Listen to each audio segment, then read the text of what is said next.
With a career in technology spanning 20 years, multiple continents, and roles including CTO of Autonomy, CEO of Blinkx, and general partner at Balderton Capital, Suranga Chandratillake has a unique perspective on the evolution of the European and Silicon Valley tech ecosystems.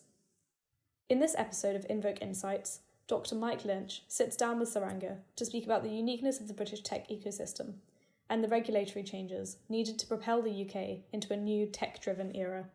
Thanks very much for taking the time today. I was trying to work out when I first met you. You know when that was? How many years ago? Yeah, that was coming up to 20 years ago. It would have been in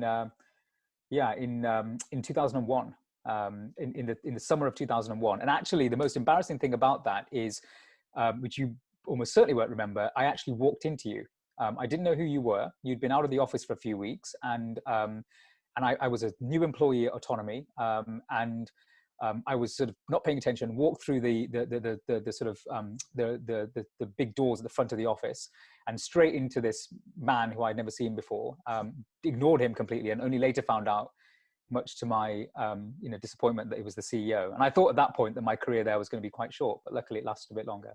Well, luckily you were quite a good engineer, as I recall, so it survived. Yeah, yeah. You overlooked my manners, thanks to my engineering, I guess. You've obviously gone on to do amazing things, being one of the best engineers I ever have known, and also one of the nicest people in tech. That's an award you don't get very often. And then CEO of even public companies like Blinkx, and now fully paid out member of the venture capital elite at Balderton. So you've certainly made the most of those last 20 years. Well, look, I think I certainly feel like I was very fortunate in many ways to have the hobbies and interests and skills that I had at exactly the right time. Right, I mean, the last 20 years have been an incredible period for our industry, and if you could be any good at it, and if you were there at the beginning, then you were going to do well in the end. So it's been an amazing journey. And what do you think of the changes that we've seen from those days in technology and startups and things like that in the UK to where we are now? What's changed and why has it changed, and what matters in those changes? Yeah, I mean, look, I actually think the biggest change in the UK is the sort of cultural attitude around what startups are, and even the concept of being an entrepreneur. I think that it really wasn't something. I mean, like you, I was at Cambridge, and if you graduated from Cambridge with a great degree, the last thing you did was sort of turn around to your friends and say, "Oh, I'm going to go and start a company." And if you did, people would sort of assume something had gone terribly wrong, and that you were having to make excuses. Everybody went to the city, or they joined a law firm, or they went into academia or something like that. And that was still true 20 years ago when I graduated, even though at that point, we had the whole phenomenon of Silicon Valley going on a few thousand miles away, even though, companies like Google and Yahoo and eBay existed. And I think that was quite disappointing at the time. And it was difficult to find interesting companies that were trying to do something different. This is one of the reasons I joined Autonomy at that very, very early stage of my career, because it was an outlier, and it was a lot of fun, and I learned a lot by being there. I think that's changed completely, right? I mean, I think today, if you went and talked to the same graduating class of computer scientists or engineers from Cambridge, a significant number of them would have already done a startup, and many of them will be thinking about doing one, if not now, then certainly in the near future. And that cultural shift and the acceptance of that idea is massive. Yeah, it's almost inconceivable now what it was like back then, but it was deeply suspect. Yeah. It startup, I remember, and of course, the irony was that people went into banking because they thought that was secure and they'd have jobs for life, and it was extremely dodgy and to be avoided. So it's what do you think actually led to that? So, with the benefit of hindsight, what was it that caused the change? Yeah, I think there was both stick and carrot, honestly. So the carrot clearly was just the success the tech industry has had, and I think at the end of the day, one reason a lot of people went into those jobs was because of the potential for wealth creation. By jobs I mean sort of banking and law and everything else. And I think the realization that actually technology wasn't just this sort of smelly, geeky corner, but actually a place where serious wealth was created, and where you could really build new things. That attracted a lot of people. And then there was a bit of a stick, I think, especially in 2008, in that era, in that period of time, where a lot of people who had gone into these industries because they thought they had a job for life realized that actually the whole world was a lot rockier than they maybe thought. I think some of us sort of, for various reasons, historical or just gut, know that the world is ultimately always quite rocky. But there are many people who sort of think it isn't if they do the right things and have the right certificates and join the right places and so on. And I think a lot of those people realized they were wrong in that period. And many of them then thought, well, hang on, if it's risky doing this, then why not do something else? And then the final thing, which I see a lot with the younger, sort of even younger entrepreneurs that we're working with a lot at the moment, is this really deep belief and excitement around the fact that technology lets you scale, ideas and new ways of doing things. And for them, it's really a passion-driven thing. It's, we want to change something about the way the world works. And it could be something very niche and very esoteric, or it could be something very mainstream. Either way, they look at, how can I do that as a single person and with limited capital? And the answer is tech. So all those things, I think, have driven it. But it's really exciting. I think it's a very healthy thing. Even though many of those businesses will fail, it's great that people are trying. It's interesting how people who don't have to do what you and I do, which is manage entrepreneurial, wonderful engineers, always assume that they're motivated by money. And, some of them are definitely motivated by changing the world. Some of them are motivated by just proving they're right. Yeah. But money actually comes a lot lower down the list than many people would expect. So the one thing you just said there, you didn't mention government. Did government do anything? I can remember back in when I first did a listing, which was 1998, you couldn't list a tech company on the London market because you had to have 3 years of profitable trading. Yeah. So there must have been some things that have been changed by government that works. Do you think there's anything that actually made a difference? No, there are. Look, I mean, it's unfair for me not to not mention them really in some ways. And I think the interesting thing is it's a wide variety of things. So obviously there's been regulatory changes on the public markets, which have made it easier for technology companies to sort of be there. And I think that, as you say, we saw that originally with autonomy, for example, here in the UK. But you see it, most recently with, one of our portfolio companies, the Hut Group, which went public last quarter. In London. I think there's also, been changes on the employment side, which has, allowed for people to think about the sort of flexible reality of the way that jobs and professions work in this new high-paced world. And I think also there's been lots of interesting regulation around investing, right? I mean, if you look at the sort of EIS and SEIS schemes and so on, they've created an opportunity for a whole new vast wave of capital to be invested in, by and large, technology companies that are taking high risks to build high value endeavors. So I think there are a lot of governmental changes like that have helped along the way. And, even more peripheral things like education. I mean, the introduction of the computer science curriculum in schools, for example. So really every child who leaves a British school has a basic sense of what it is to program a computer. And I think, that empowers people to then go on and build these sorts of companies. Not all of them will, but at least they all have a sense of how it could be done. So all of these things have actually helped. There's obviously a lot more to do as well. But obviously you and I have both been involved in various governmental bodies and committees and so on to try and keep pushing those boundaries. But we do have to give them credit for what they have achieved so far. But this year, there's obviously rumours of multiple floats going on to London markets. You mentioned the Hut Group. Yep.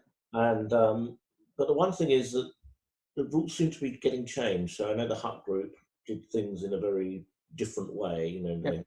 things like golden shares and things like that. And there's a lot of talk of direct listings, sort of not using the usual sort of traditional investment banking route and that sort of thing. And of course, we've also got the Lord Hill review into how we fix this issue about not having those kind of companies in London. Do you think we are about to enter an era where that happens? And do you think it is going to be different? Are we going to see things like golden shares and smaller free floats, much more like the Americans? And if so, will it be successful? Will we get our incredible science base to actually be 10, $20 billion businesses listed in London? Yeah, so I'm not the public markets expert, but I do think that we have to create an environment which allows British companies to consider the UK market equivalently with the way they would consider the US market. I think we have to do it. I mean, if we don't, then at the end of the day, we will, as a country, benefit from the value these companies create from zero to IPO, but then lose a lot of the benefit that comes after that. And there are all kinds of downsides to that, right? So, from just straightforward GDP and tax base, but also employment and also actually just engagement in shaping the future and figuring out what the world looks like in 50 years time. So I think it's imperative that we do this, honestly. It was very sad to see Arm go, another company that was absolutely crucial in forming the way the future world will look. And as you say, that led us to just one being in the FTSE 100. Obviously, by scale, the Hut Group would be in there. It's great that there are, I know of 3 companies that are talking of listing this year in London. I think all of them would probably make the FTSE 100. So that's great. That would quadruple our base immediately. But we need to do more. We, as a firm, Balderton invests in European companies generally, not just British companies, and many of them, whether they're German, whether they're French, whether they're UK, ultimately go public in the US. That's where the majority of our IPOs happen. And it's sad that that's where the founders feel that they will have the flexibility and the freedom, and also the multiples and kind of experienced analyst base to actually appreciate what it is they're doing.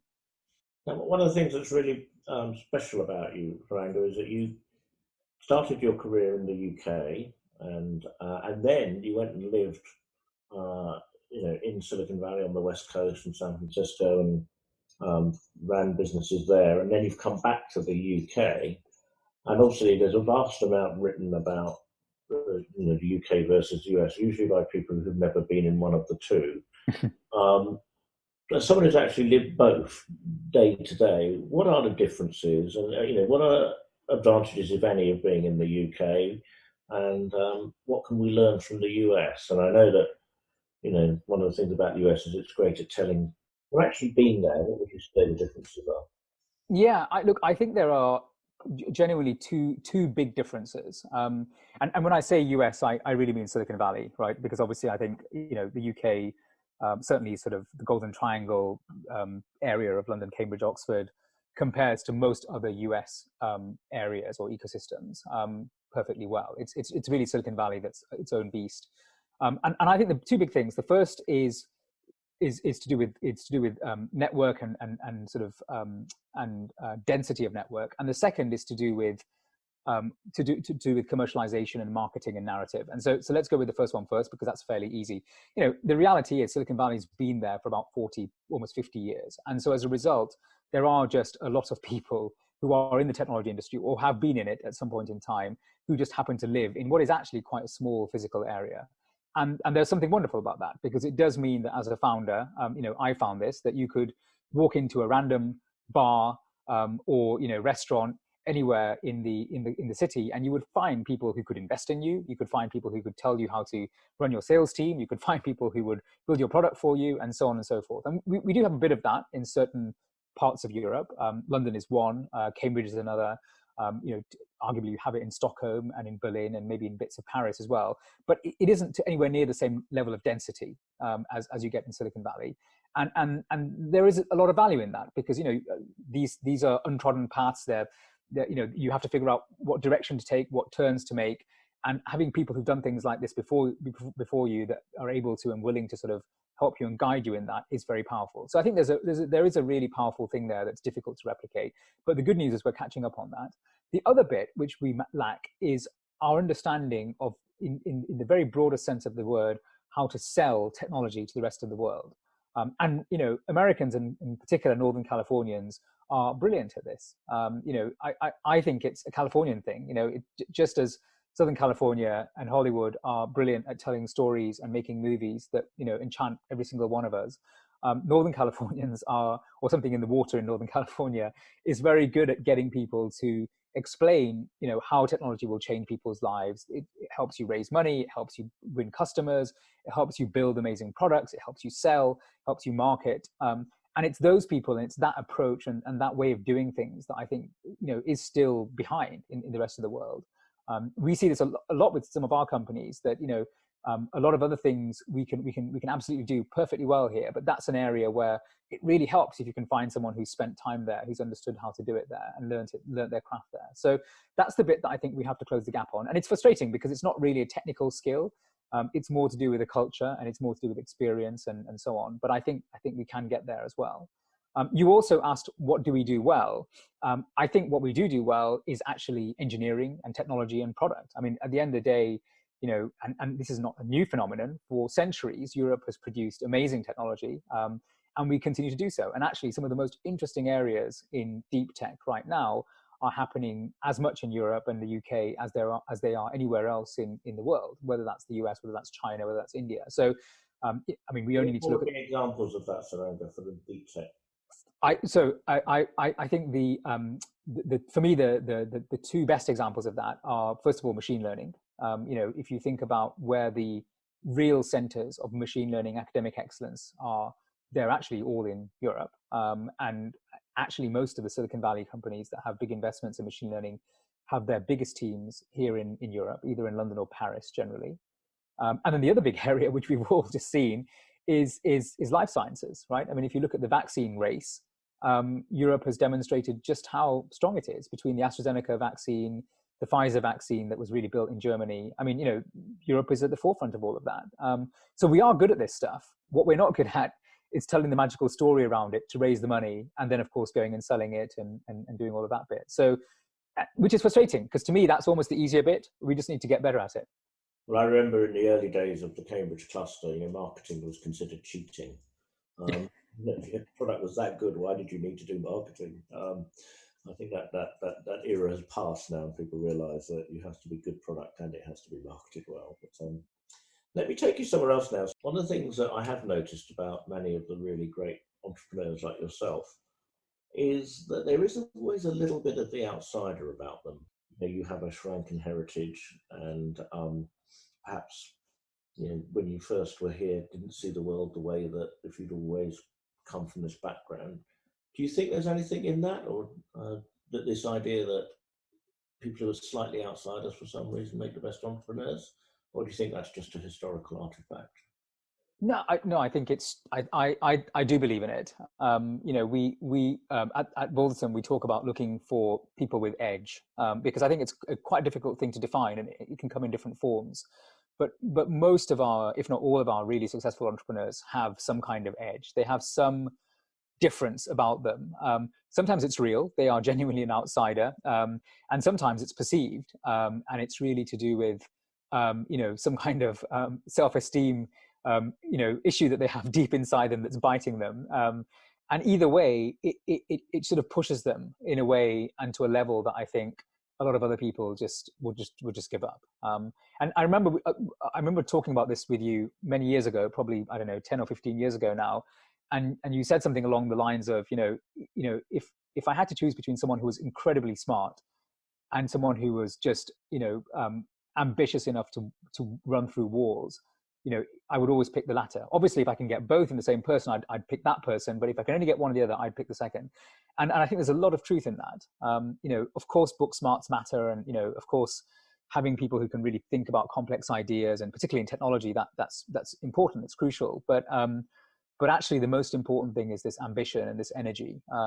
That's a very restless thing, right? I mean, most of the people who are like this, who are at the top of their game, have absolutely no need in any rational sense to keep doing what they're doing. And yet they do. And that's to do with something inside that's much deeper than any kind of rational calculation about money or anything else. It goes back to what you said before. It's not money that drives people, it's something much deeper than that.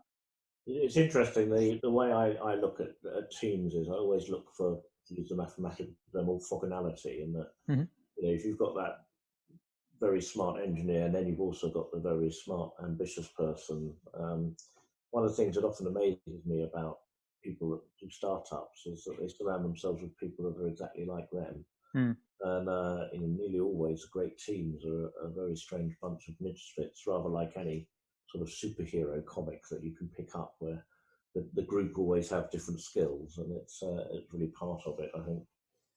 Coming on to that thing about now that you're at Balderton, which obviously has a great track record as a VC. How do you avoid, or do you need to avoid, the effect of a committee, though? In that, you could argue that perhaps the danger of a committee is that you'll always end up with the average sensible decision, and yet perhaps making money as a VC is about spotting the thing that isn't sensible sometimes.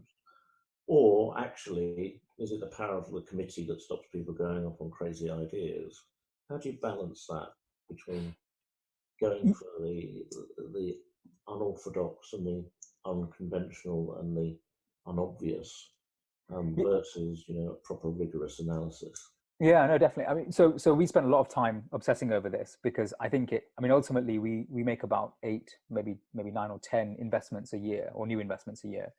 And that's it, right? If we make the right 9 or 10 investments, then we do well. If we don't, then we don't. And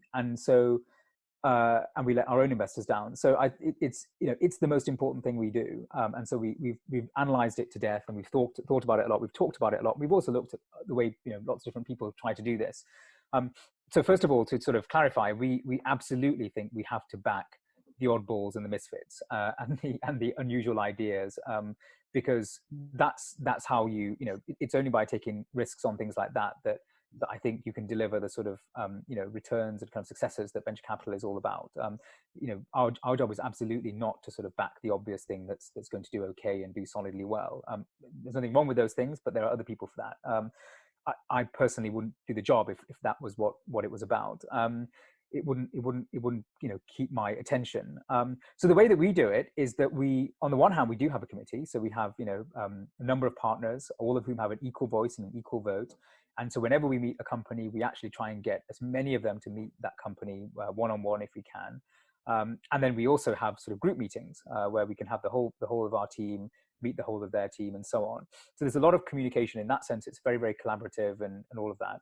But then at the end of it all, it comes down to a vote. And so one of the partners has to lead that process and say, I want to invest in this company, and I think we should take it to a vote. And at that point, we all have a vote. And as I say, we all have an equal vote. But interestingly, we have a very complex voting sort of rule system, which means that you do have to have some number of other absolute unabashed fans, a bit like yourself.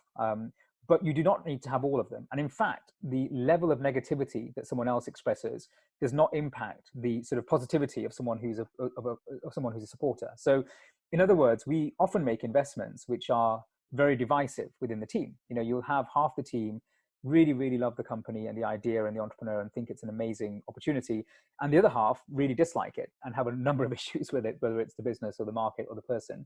And actually we found that those very sort of controversial ones tend to be the better ones, where everybody is sort of broadly positive.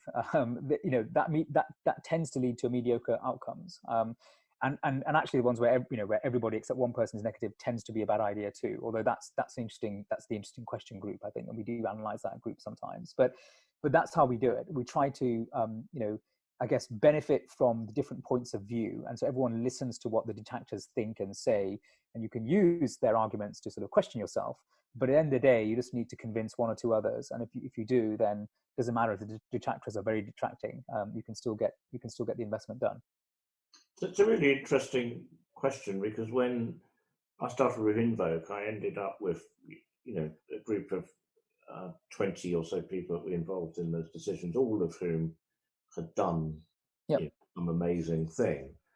And I remember that the first few things that came through, immediately someone would point out why it wouldn't work because of that, and then someone else would know it wouldn't work because of that. And of course, because they knew too much, they knew all the problems that you would see. And of course, the young entrepreneur has a massive benefit of a certain degree of naivety, that they don't see all the problems. Otherwise, perhaps they wouldn't have started.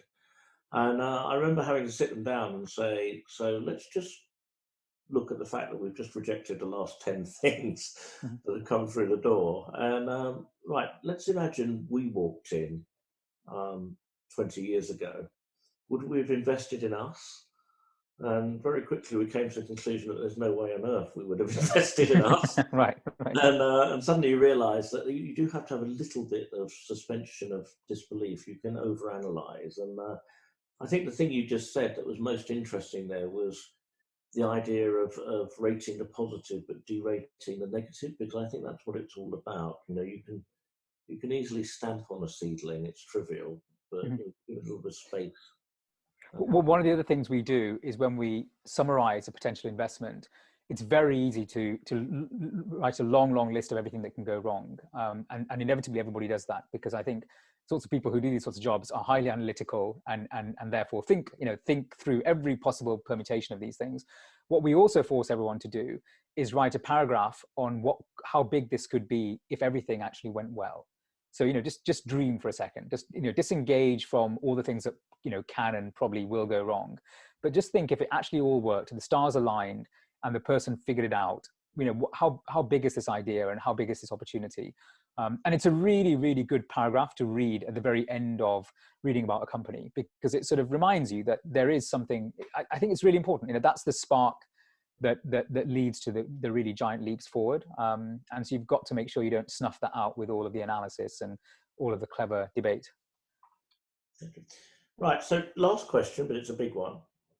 So the phone rings and you've got a phone call from the Prime Minister, and he says, Suranga, I've got this amazing science base in the UK. I've got a nation which has this incredible history of going out there and doing things.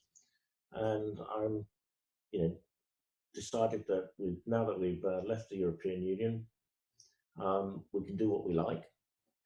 And I want the UK to be the tech leader of Europe, perhaps even the world one day. And you can do what you like. What policy changes do you want to put in place to make this happen? So, Suranga, what would you do? Wow, that is a big question, and a difficult one to have with no prep. I mean, I think, look, I think slightly boringly, the answer is more than one thing. There's no single silver bullet here. So I would absolutely analyze what is going on right now, which is analyze the stock markets and think about how we can make the UK market the premier market for technology companies. We're very, very lucky in the UK to have one of the only stock markets that really matters on a global scale. But it will only continue to matter if we can find an industry that it's super relevant to. Over the last couple of decades, the main industry it's been relevant to has been mining and minerals and energy, and that's great. But I think that if I was going to pin my flag to any ship, it would be to technology. So why not make the FTSE the tech center in the same way that NASDAQ has been historically. NASDAQ has all kinds of challenges, as people know, and so there's no reason why we couldn't re-engineer the FTSE to become, or the LSE, sorry, more accurately, to become the technology stock market of choice, not just for British companies, but actually for companies from all over the world, and certainly all over Europe. The second thing I would do is really think about all of the policies we can put into place to ensure that long-term